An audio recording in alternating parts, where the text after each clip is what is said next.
The dusty road to Calder Hayes Ranch felt endless, a long, winding ribbon under the vast Colorado sky. Grace Evans pulled her worn shawl tighter, the chill of the evening air seeping into her bones. She wasn't the preacher's daughter anymore, not the girl who used to sing hymns in a neat dress. That life was a faded memory, left behind with the whispers and judging eyes. Now she was just Grace, a wanderer with little more than the clothes on her back and a quiet hope for a fresh start. Her journey had brought her to this rugged territory in 1872, a place where the mountains stood tall and untamed, much like the people who lived among them. She'd heard about Calder Hayes from a kindly store owner in the last town. A stern man, they said, with a ranch that needed tending and a heart hardened by loss. Perfect, Grace thought, for someone who just wanted to work and be left alone. She wasn't looking for friends or comfort, just a place to lay her head and earn her keep. As the sun dipped below the horizon, painting the sky in fiery oranges and purples, the silhouette of the Hayes Ranch appeared. A cluster of buildings, dark and solid against the fading light. A dog barked, a deep, welcoming sound that stirred something inside Grace she hadn't felt in a long time, a tiny spark of peace. She walked up to the main house, a sturdy log cabin, and knocked softly. The door creaked open, revealing a tall, broad-shouldered man with a serious face and eyes that seemed to hold a great sadness. This must be Calder Hayes. "Evening," she said, her voice a little shaky but clear. "My name is Grace Evans. I hear you might be needing some help around here." She braced herself for rejection, for the usual questions about her past, but his gaze was direct, assessing, not unkind. He looked her up and down, taking in her simple dress and the small bag clutched in her hand. "You look like you've traveled far," he said, his voice deep and quiet. "What kind of work are you looking for?" Grace knew what she was good at. Her hands, though small, were strong. She could bake, mend, clean, and care for a home. She could also keep quiet, a skill she'd perfected over the last few years. "Anything you need, Mr. Hayes," she replied, meeting his gaze. "I'm a good worker, and I make excellent bread." That last part seemed to catch his attention. A flicker of something, perhaps interest, crossed his face. Calder Hayes considered Grace for a long moment, his eyes still holding a shadow of sorrow. "Bread, you say?" he finally spoke, a hint of something unreadable in his tone. "My hands work hard. Good bread would be a comfort." He paused, then added, "You'll bake and you'll keep to yourself. We have enough hands for the chores, but a warm kitchen is always welcome." Grace nodded, relieved. This was what she wanted, simple work, no fuss. She waited, but he wasn't finished. He took a slow breath, and his gaze seemed to darken even more. "There's something else. I have a daughter, Annie. She's quiet, hasn't spoken a word since her mama passed last year. She keeps to herself, and I need you to do the same. Stay away from her. Don't try to talk to her. She doesn't need any more upsets." The words hit Grace like a cold mountain wind. Her heart, which had just started to feel a flicker of hope, tightened. She understood. He was protecting his child fiercely. "I understand, Mr. Hayes," she said softly, her voice barely a whisper. "I'll keep to my work and I'll keep to myself." Calder simply nodded, as if expecting nothing less. "The bunkhouse kitchen is where you'll be. There's a small room off to the side for you. Rations will be brought to you each morning." He led her to a smaller building beside the main house.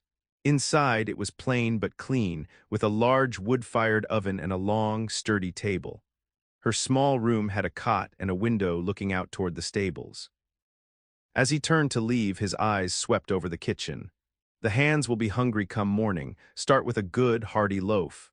With that, he was gone, leaving Grace alone in the quiet kitchen. The air felt heavy with his words, with the unspoken sadness of his home. But as she lit a lantern, its warm glow chased away some of the shadows. She was here, she had work, and she had a purpose. And perhaps, just perhaps, she could make a difference, even if it was only through the simple comfort of warm bread. The smell of fresh bread soon filled the ranch each morning, a warm, comforting scent that drifted from the bunkhouse kitchen. Grace worked tirelessly, kneading dough with strong, practiced hands, shaping loaves that were golden and crusty on the outside, soft and yielding within. The ranch hands grumbled less at breakfast. their faces softened by the simple pleasure of good food. Calder Hayes would nod his approval, a silent acknowledgement of her skill. Grace kept her promise to stay away from Annie. But every morning, as she carried the big baskets of bread to the main house, her eyes would seek out the small swing hanging from a sturdy oak tree in the yard. Sometimes she'd catch a glimpse of a small figure, Annie sitting there quiet as a shadow. The child never looked up, never seemed to notice the world around her. One morning, as Grace shaped the last of the dough for the day, a tiny thought sparked in her mind. She took a small piece of dough, shaping it into a miniature loaf, no bigger than a child's hand. When she carried the bread to the main house, she made a small detour. Quickly, quietly, she placed the warm, fragrant loaf on the seat of the swing, hidden just a little by a fold of blanket that Annie sometimes left there. Then she hurried back to the kitchen, her heart beating a little faster. She did the same thing the next morning and the next. A small, warm loaf left like a secret offering. She never saw Annie take it, never saw a reaction. But each afternoon, when she went to fetch her empty baskets, the small loaf would be gone. It was a silent conversation, a secret shared only between her and the quiet child. Grace knew she was breaking Calder's rule, but she couldn't help herself. A child's silence felt like a wound, and perhaps a small loaf of bread, made with care, could be a gentle balm. The risk was there, but the pull of that silent, sad little girl was stronger than any fear of Calder's stern gaze. The silent exchange of bread continued for weeks. Grace would leave her small offering, and Annie would silently take it. One crisp morning, as Grace placed the tiny loaf on the swing, she noticed something new. A small, carefully placed wild daisy lay on the blanket where the bread usually rested. It was a simple flower, but to Grace it was a world of meaning. Annie had left her a gift. The next day there was a smooth, gray river stone, then a bright blue feather, small treasures left in return for the bread. Grace's heart swelled with a quiet joy. She still didn't see Annie, but she felt the child's presence more keenly now, a gentle spirit slowly stirring. One afternoon, as Grace was gathering her empty baskets, she saw Annie sitting on the swing. But this time the little girl wasn't staring blankly ahead. Her head was tilted, watching a butterfly dance among the tall grass. And as Grace watched, hidden by the corner of the main house, Annie slowly, carefully, brought a piece of the small loaf to her lips. She took a tiny bite, and a faint, almost invisible smile touched her face. It was gone in a flash, but Grace had seen it, a flicker of warmth, a sign of life. Grace felt tears prick her eyes. It had been a whole year since Annie's mother passed, a year of silence, of a little girl lost in her own sorrow. And now, a simple piece of bread, baked with care, was slowly chipping away at that wall. Grace knew she had to be careful. Calder's warning still echoed in her mind. But the sight of that small smile, that quiet moment of peace on Annie's face, told her she was doing something right. It was a slow, gentle thawing, like the first hint of spring after a long, hard winter. The ranch still held its sadness, but now a tiny sprout of hope had pushed through the frozen ground. The small gifts from Annie continued, each one a silent message of growing trust. Grace would find shiny pebbles, a smooth piece of bark, or another bright feather. One sunny afternoon, as Grace was pulling loaves from the oven, she heard a soft, scuffing sound outside the kitchen door. She looked up, and there, peeking around the doorframe, was Annie. The little girl stood still, her eyes wide, watching Grace work. Her hair, the color of corn silk, framed a face that was still too serious for a child. Grace offered a gentle smile, not speaking, remembering Calder's warning. She simply went back to her dough, kneading and shaping. Then an idea sparked. She pinched off a small piece of dough and with quick, deft fingers shaped it into a tiny bird. She placed it on the baking sheet. Annie's eyes followed her movements, a hint of curiosity in their depths. Grace made another, this time a small rabbit with pointed ears. She looked at Annie, then at the dough, and then back at Annie, inviting her without words. Slowly, carefully, Annie stepped into the kitchen. Her small hand reached out, trembling slightly, and she picked up a piece of the soft, unbaked dough. Grace watched, holding her breath as Annie tried to mimic her, her tiny fingers fumbling. Grace gently guided her, showing her how to roll and pinch. Together, they made lumpy, charming doe animals, a wobbly horse, a fat pig, a curious squirrel. As Grace helped Annie shape a particularly round cow, the little girl's face brightened. A sound soft as a bell escaped her lips. It was a giggle, a real, honest-to-goodness giggle. It bubbled up light and airy, filling the kitchen with a joy that felt utterly new to the old ranch. Grace froze, her heart leaping. Just then Calder Hayes walked in, drawn by the unusual sound. He stopped dead in the doorway, his eyes wide with disbelief. Annie, unaware of her father's presence, let out another peal of laughter as her doe cow tipped over. It was the first sound Calder had heard from his daughter in a year, a sound that brought a sudden, unexpected warmth to the stern rancher's eyes. After Annie's laughter, a shift happened on the ranch. Calder's sternness softened, especially when he saw Grace and Annie together. He still didn't say much, but his eyes held a new kind of gratitude. Grace no longer felt like a trespasser in the main house when she helped Annie with a small task, or when Annie, now a little less shy, would bring her a drawing of a doe animal. One hot afternoon, the dry Colorado grass caught fire near the south pasture. Flames licked up quickly, threatening to spread to the barn. Everyone on the ranch sprang into action. Grace, without a second thought, grabbed buckets and joined the men, hauling water from the well. Her hands, usually covered in flour, were soon grimy with ash, but she worked as hard as anyone, her determination shining through. Calder, directing his men, caught sight of her, her face smudged but resolute, and a new respect flickered in his eyes. Later that evening, after the fire was put out and the danger passed, Calder found Grace sitting outside the bunkhouse kitchen, tired but calm. He offered her a cup of strong coffee, a rare gesture. "You did good today, Grace," he said, his voice softer than she'd ever heard it. "You didn't have to." "It's my home now, too, mister." "Hayes," she replied simply, looking at the stars beginning to pepper the dark sky. A comfortable silence settled between them, broken only by the chirping crickets. From then on, small kindnesses became more common. Calder would leave a fresh-picked berry basket on her kitchen counter, or mend a loose floorboard in her small room. Grace, in turn, would bake him a special small pie, or leave a warm flannel shirt, freshly mended, on his chair. They were tiny bridges, built day by day, over the deep river of his sorrow and her guarded past. They were learning to lean on each other, not just as employer and hired hand, but as two people finding comfort in shared effort and quiet understanding. The ranch was still a place of hard work, but now it also held a growing warmth, like the embers of a long-burning fire. Life on the Hayes ranch had settled into a rhythm, one Grace had come to cherish. The mornings began with the comforting smell of baking bread, the afternoons with Annie's soft chatter as she helped Grace in the kitchen, and the evenings with the quiet, shared moments with Calder. It felt like a home, a place where her past, with its shadows and judgments, couldn't touch her. Then one dusty afternoon, a stranger rode up to the ranch. He was dressed in finer clothes than any of the ranch hands, and he had a slick, confident air about him. Grace was in the garden with Annie picking herbs when she saw him. Her blood ran cold. "Grace, is that really you, Grace Evans?" the man called out, a wide, unsettling smile spreading across his face. It was Arthur Finch. A name she hadn't heard in years, a face she had hoped never to see again. He was the man who had pursued her relentlessly in her old life, the man whose unwelcome attention had driven her to leave everything behind. He was handsome in a way that had once charmed her, but now his presence felt like a threat, a dark cloud rolling in to block out the sun.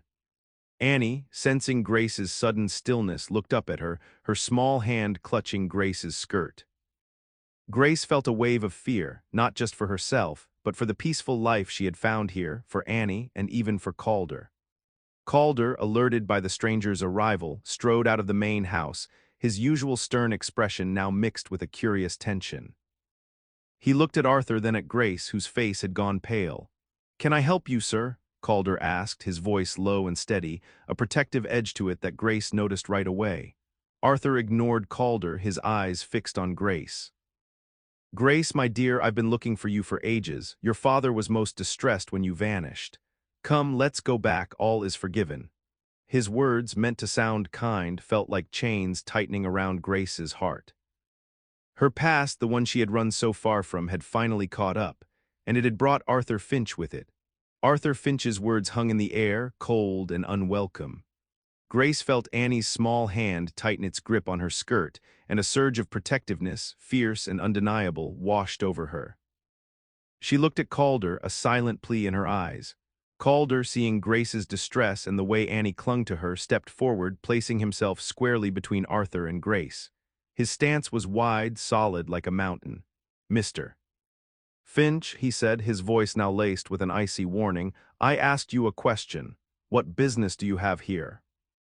Arthur, clearly annoyed at being ignored, finally turned his full attention to Calder. "I've come for Miss Evans, of course. She's a runaway, you see. Her father, a respected preacher, is quite concerned. She belongs back home." He smirked as if this explanation should settle everything. "Grace is not a runaway," Calder countered, his eyes narrowing. "She's an employee here, and she's under my protection." The words, strong and clear, sent a shiver of warmth through Grace. He was defending her. Arthur scoffed. "Protection? From what? A decent life? You don't understand, rancher. She's a lady, not meant for this rough life." He took a step towards Grace, but Calder moved quicker, blocking his path. "She chose this life, Mr. Finch," Calder said, his voice dropping to a dangerous growl. "And she'll choose where she stays. She doesn't want to go with you." "And how would you know that?" Arthur sneered, reaching out a hand towards Grace. Before he could touch her, Calder's large hand shot out, grabbing Arthur's wrist in a grip of iron. "Because she told me," Calder said, his eyes blazing with a fierce, protective fire. He twisted Arthur's arm slightly, making the man wince. "Now I suggest you get back on your horse and leave this ranch. You are not welcome here. If I see you again, things won't be so polite." Arthur, seeing the unwavering determination in Calder's eyes and feeling the strength in his grip, knew he was outmatched. With a frustrated huff, he yanked his arm free, glared at Grace, then at Calder, and stalked back to his horse. He mounted with an angry jerk and rode off, disappearing into the dust from which he came. Calder stood there, watching until he was truly gone, his shoulders still tense. Grace felt a profound relief and a deeper understanding of the man who stood beside her. He had fought for her without hesitation, showing her a love she hadn't dared to hope for. The dust settled, both from Arthur Finch's hasty departure and from the turmoil he had stirred. Grace stood beside Calder, feeling the warmth of his presence, the quiet strength that had shielded her. Her heart still pounded from the fear, but it was now mingled with a profound sense of gratitude and a dawning realization of what this place, and these people, truly meant to her. She had arrived a wanderer, seeking only a quiet corner to hide from a past that had tried to define her. But the harsh, beautiful Colorado land had offered more than just refuge.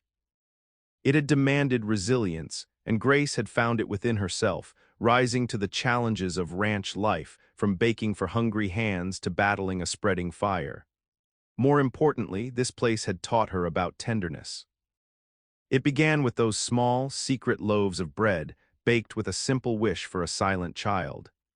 Each tiny offering, each hidden daisy or feather, was a thread in a new tapestry, weaving a connection that words alone could not build. Annie's first giggle, a sound that had echoed through the quiet ranch, was a testament to the power of gentle kindness, a reminder that even the deepest sorrow could be touched by warmth. Calder, too, had changed. The stern rancher, once guarded by his grief, had slowly opened his heart. His quiet acts of consideration, his shared coffee, his fierce protection against Arthur, all spoke of a tenderness that had blossomed from shared trials and unspoken understanding. He had seen past her past to the woman she truly was. It was a lesson that a simple loaf of bread, made with love and placed with hope, could do more than just feed the body.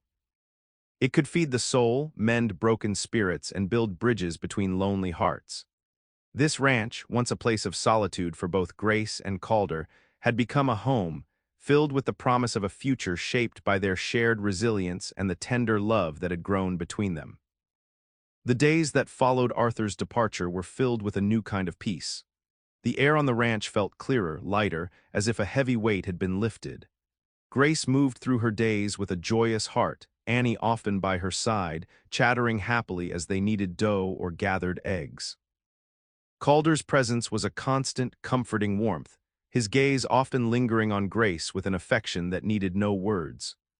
One crisp autumn evening, after the ranch hands had eaten their fill and Annie was tucked into bed, Grace found Calder waiting for her outside the kitchen. The stars shone brightly above, mirroring the sparkle in his eyes. "Grace," he began, his voice a soft rumble in the quiet night. He reached into his pocket and pulled out a small, velvet pouch.